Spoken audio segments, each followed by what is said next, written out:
Hey guys, it's Emmett Parzival with my latest mock. So unlike previous mock videos, I think I'm going to actually talk more about the techniques I used for this particular build rather than a slideshow, just because I learned so much with this build. So starting off, I was actually really pressed for pieces because of, well, you guys remember that. So something that I found extremely challenging was actually finding the pieces for this mock. I actually wrote a blog post for the Revelug page. You guys should definitely check it out, where I talk about this issue. And something I think I really pulled off with this mock was just using the pieces I had. I mean, obviously I had a pad cup of light green. I've had that for a while. But I've really used all of my mountain pieces for my other build. So the way I built this hill is really unconventional, I think. I didn't know that this technique existed until some people in Revelug actually explained it to me that people use it for medieval houses all the time, for like the roof. I was just completely new to that. So what I actually did was, let me turn it around really quick, I used Lego nets. And this is just something that I kind of thought I invented, I guess not, but I'm just going to pan the camera. So, I know that doesn't look like a Lego net to you guys, but it is, and I'm going to peel up one right now for you guys. So, here it goes. There are obviously some loose bricks, some of them fall off, but for the most part, this is actually a fairly stable design.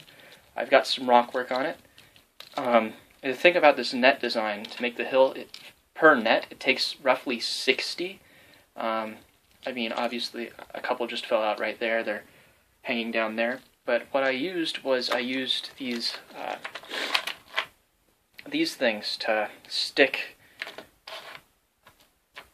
like so. And that actually works really well. It's flexible, you can bend it, you can do all sorts of crazy stuff with it. I definitely enjoyed bending mine. You can see all sorts of crazy curves. And again, this is really stable. I'm going to be pressing on this. I mean, it's pretty stable, it moves a little bit, but there went my stand. Oh well, so I guess I'm holding this for the rest of the video. So now I'm going to actually be moving this around to explain how I used this tower technique to build my tower. And this was a technique initially I had experimented with on my first medieval build. And it's something that is unusual. I'm just going to put this down here. Actually, moving it over here. It's unfortunate I lost the stand. So I'm just going to lift off this tower, and I'm going to spin it around for you guys. Now, this is the internal construction of the tower. Again, I was very pressed for pieces, and I just couldn't build something because I used all my pieces for this. Pretty much what I had left were random slopes. I mean, I had a couple 2x1 bricks, but I literally only had slopes to work with. I used some plates for my other build, but, I mean, to build a building, I had slopes. That's pretty much it. So something I achieved with this, I actually was inspired to do this by looking at some TIE Fighter mocks, just scanning around, and I thought, hey, why don't I do some interesting curvature, You guys can see how it's angled inward using hinges, and it's actually wider at the bottom, so that gets a much more realistic tower technique.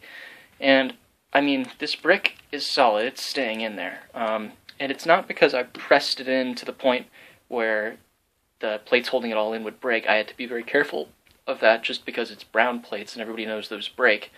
But actually what I did was I've got these just plates and these bricks in the back that hold it all in.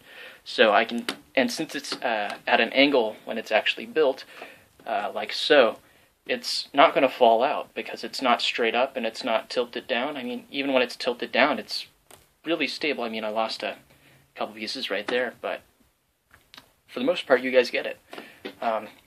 So yeah, it's connected using these hinges from the top and the bottom, and that actually makes for a very, very, very stable structure. Yeah, you guys can see that that's not going anywhere on the inside. Here, I used flex tubing, obviously, to get that just a little bit of bend outward, just so that it could fit. You guys can see a better representation of here so that it could slope outward. Flex tubing is like my favorite piece.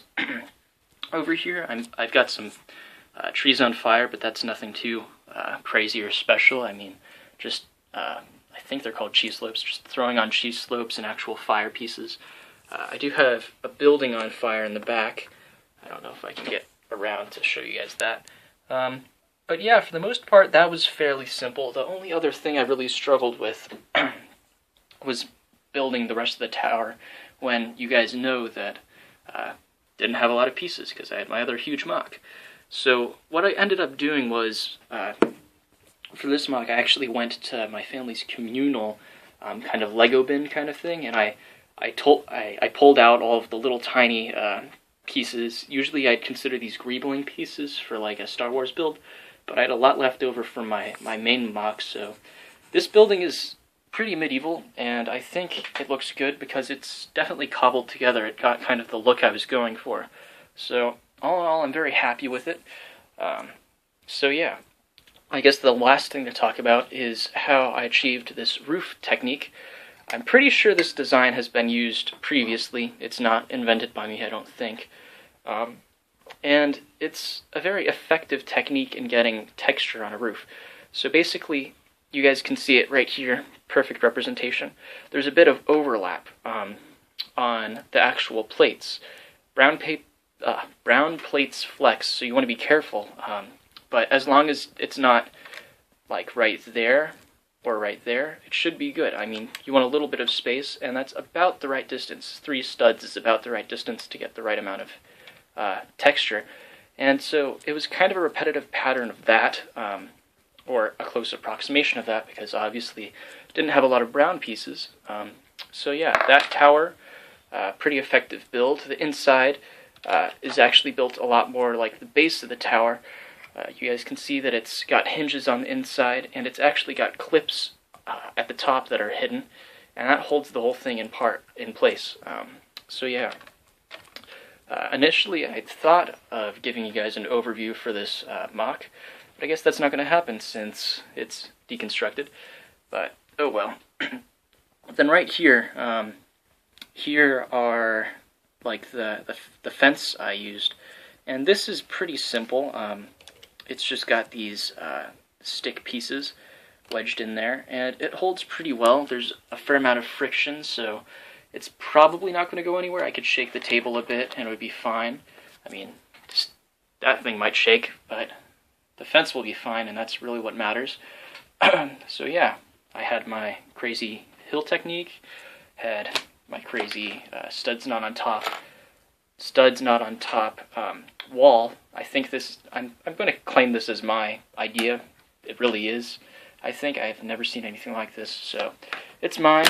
Apart from that, I'm pretty sure this is not mine. It's a pre-existing roof technique, and this also is a pre-existing roof technique. But for the most part, I'm very proud of how this build turned out. Very proud of how the tower turned out and how the hills turned out. I have 3 of these nets in total. I'm also very proud of how the fire on the trees turned out, because I do have a limited supply of orange pieces, so I just really threw in everything I could. So that's pretty much going to be it, guys. Thanks for watching. Don't forget to like, share, and subscribe. Till then, have fun and keep building.